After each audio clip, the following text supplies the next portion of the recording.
2016, I was on a YouTube channel and I had the words of Andreas Antonopoulos. He's one of the greatest teachers in the cryptocurrency industry. And he said, for the first time in history, value can be transferred from any point in the world to another point in the world without the need of a central bank. And that got my attention because everything we know about money must go through the banks. And when he said these words, it was 6 p.m. on a Friday evening. I was watching and watching and watching till the next morning, 6 a.m. So for 12 good hours, I was on several YouTube channels watching things about Bitcoin, blockchain, and the cryptocurrency industry. It was fascinating. I've never seen this type of teaching before. I'm not sure I've ever stayed on a YouTube video for 12 hours watching back to back. And those information I got that evening till the next morning inspired the decision for me to call one of my proteges. And I told him, see, I have something I want to venture into. I know I'm broke. I think I have like 20,000 in my account. But if you can just give me a loan and let me see how I can pay you in the next 30 days. And he gave me 200,000 naira. Bitcoin, the price then of Bitcoin was $600 US. So I met one Monday online in Port Harcourt. I and my friend Ransom Adewale, we had to go look for one guy from Genesis and till we got one guy called Monday. And I told him to give me more orientation about Bitcoin. I was seeing his blockchain wallet. I saw $600 per Bitcoin. It was fluctuating between 600, 580, 600, 580. I gave him 200,000. He said, okay, it's the exchange rate as a then, we calculated everything, it was 180,000. So I bought more, and that's how I started the entire Bitcoin journey. Of course, I began to learn more and more and more about the industry. And I met another coach called Caleb Wright. I paid for his trading course and in the US. And he exposed me to what the entire crypto trading industry looked like. I didn't even finish his course because it was more like 16, 17 video. At the 10th video, my head opened up. I had a friend of mine in Ghana called Nawaf, who also showed me how to just use the early days of exchanges like Poloniex. Well, I'm sharing this story because there's something called the new money market. If you study billionaires and millionaires across the world today, you will notice that the net worth they have, be it Elon Musk, Jeff Bezos, Bill Gates, Warren Buffett, are always tied to the stocks of their companies, either the one they own or the one they've invested in. But there's something the African governments are not allowing our citizens to do today. And even in the USA, the government isn't even allowing people to do certain things in the crypto industry. And you know what? They're not allowing people to play in this new money market. I can remember years ago, I think 2006 or so, my father bought a land somewhere in Ogun State. And it was proceeds from stocks he got. Of course, money made from First Bank shares. Bought a car with it, bought stocks with it, bought land with it. And today, we have a new money market people are not aware of. That for the first time, someone can be in Johannesburg, someone can be in Maryland, and it taps into a global economy that has nothing to do with any stockbroker in Nigeria, that has nothing to do with any financial advisor in the USA. A guy in China can just sit with his phone and is connected to a global market without knowing his name, without even knowing his address, without even knowing the amount of capital he's investing in. And there's something called decentralized finance. Of course, a branch in cryptocurrency. And people tap into this global economy. And sometimes we hear in Africa, with our central banks, with our governments, and of course our security exchanges and the agencies saying, don't play in the cryptocurrency thing. It's too risky. The question is, have we ever seen a technology that makes it possible for people to transfer money from Nigeria to Brazil without knowing any bank account, without having to even get the person's information or address? This technology is revolutionary.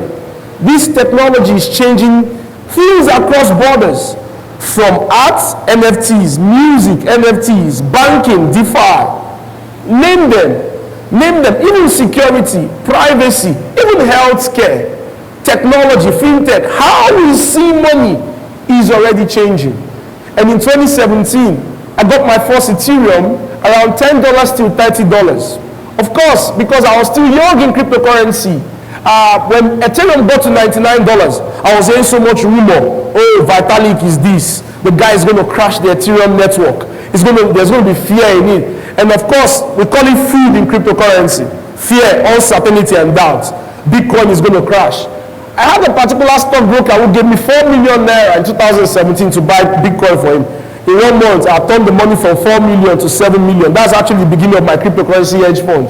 And one day he called and said, Chris, that money I gave you, our Bitcoin is going to crash. It was just below 5,000 US dollars then.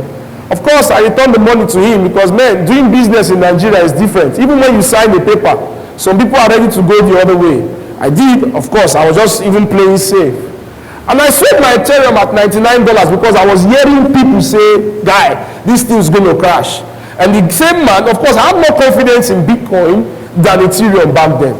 Today, as we speak, from 2017, I sold our first Ethereum. Ethereum is trading at a price of 4,000 US dollars. I am here in this TEDx talk to encourage people and people who are watching me from all over the world to do something. Learn to participate in these new money markets. It is not going anywhere. And let me tell you something. Not even the government of China, not even the government of USA, not even our own government in Nigeria who have no data or technology to kill certain things can stop this movement. It has already started. The system of investing has even changed. A young guy in Asia can launch a token and tell his friends on TikTok to buy same token. And maybe it starts like a joke. Maybe it just starts as a token to speak against the movement. Maybe it starts as a token to share an ideology. We've seen this thing happen. Dogecoin, Shiba, coins that has been promoted by even the likes of world billionaires like Elon Musk. This thing is because the way we invest in this era has now changed. Someone being on TikTok with 100,000 followers can tell people, buy my coin. And the next thing, the same coin becomes $1 billion asset without going to the Security and Exchange Commission. It's interesting. It's fascinating. You could see Nelly saying she changed the way she sells on Instagram. You could see Ronaldo put a Coca-Cola bottle away and the share price of Coca-Cola will tank. It's all influence. It's all the way that investing has changed in this social age. Of course, still maintaining the same principles we've actually known about investing. Buy low, sell high. African, if there's anything that will help us connect to a global economy, early this year, I did some purchases about some properties and I discovered that I was giving out money when it was just 400 naira for something per dollars.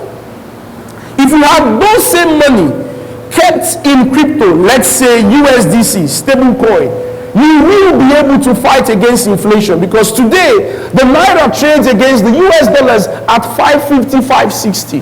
So for every money you have in the bank account, it's always losing. The biggest thing aside corruption, poor leadership, or even bad roads or lights that every black man in Africa today is fighting, for everyone in Africa today is fighting, is the issue of inflation. The gas you bought 4,000 naira early this year is currently over 8,000 naira. But let me tell you something. There are other things they call assets, cryptocurrency assets, that one can use to as an edge against inflation. You see this thing we call financial freedom or economic freedom. It's not just about having enough money to do what you want to do. It's about actually having money at your own privacy, being able to use it anytime you want to use it. So your 1 million in the bank in January is now different from the 1 million you have today because why? The purchasing power has reduced. I am urging everyone today who is in this platform listening to me, if there's any economy you should connect to, it's blockchain, it's cryptocurrency. Because see, value that this thing gives is much. Inflation, privacy, a big edge against economic collapse. And let me tell you, the economic collapse is not stopping. It will continue. And that's why in 2009 or 10, Satoshi wrote a white paper. And that was because he had to do this thing because he has seen what will happen from the banks. The bankers will not be happy about cryptocurrency because they now know we know what they know. It's now easy to print money with just codes. It's now easy to just print money with just code. So instead of you coming to launch your own e-version of the money, a guy can be in Russia and he looks at the economy and says, okay, I want to launch a token that people can actually do X and Y, Z on. And he launches it and it's already AAV in the marketplace. Somebody can come and borrow money from that same protocol without submitting KYC or telling you to submit your father's house. If your father was so rich, okay, why would I be going to the bank to collect a loan? If every time you want me to get a loan, I must submit a house. It's so easy for me. I'll collect the house rent and use and investing in my business. There are many fields or many niches to play in the whole cryptocurrency thing. I'm not here to start defining crypto economics to you. I'm not here to start defining what blockchain is to you. I'm not here to define what Bitcoin is to you. Google can help you. YouTube can help you. Of course, the resources we have at cryptohub.club and my school called Daba.school can help you. I'm here to inspire you. I'm here to show you that the future of money is here now. You're not looking for it again. It's here. Someone in Ethiopia can stay and gain financial freedom with just access to the internet and his phone and playing in that money market. I won't mention names of billionaires in Nigeria for some reason, but you all know them. One of the advantage these people have is an advantage to participate in probably a multi-billion naira market. But the advantage you have in using your $1,000 US, $5,000 US, even if you bring $1 million to the crypto market, is that you have an advantage to participate in a $3 trillion market. I'm not sure there's any billionaire in the world currently worth $3 trillion. So when you bring your money to this market, you are participating in a pool of resources backed by innovation, backed by the brightest minds. When I came into crypto, one of the things that it did for me was it increased my IQ. It increased my reading rates. I was talking, treating with people who, the way they think, in short, if you're building a company in this niche, you have to be fast. If you're building a company here, you have to be thinking so fast. You have to be 1,000 times ahead of just traditional systems. And guess what? The traditional system, banks, their jobs are leaving. People are leaving. I know a company in the UK that hired 18 people from certain Nigerian banks, and they had to put them on a payroll of $120,000 per annum. You will see that in the current day banking system, because even the biggest exchange in the world, Binance, is worth more than several banks in the USA. Even the market capitalization of Bitcoin is more than the top 4 banks in the USA. So if you see a trend going, it's not fading away. Don't say this is another pyramid scheme. Don't say this is another Ponzi scheme. Don't say this is another MMM that will come and go. No, it's been here. It has survived the test of time. It has survived even the harsh policy of the Chinese government. It has even survived the harsh policy of the Central Bank of Nigeria. It has survived the terrible policies in different countries. And you know what they say about innovation? If you can't beat them, the best you can do is join them. Thank you very much.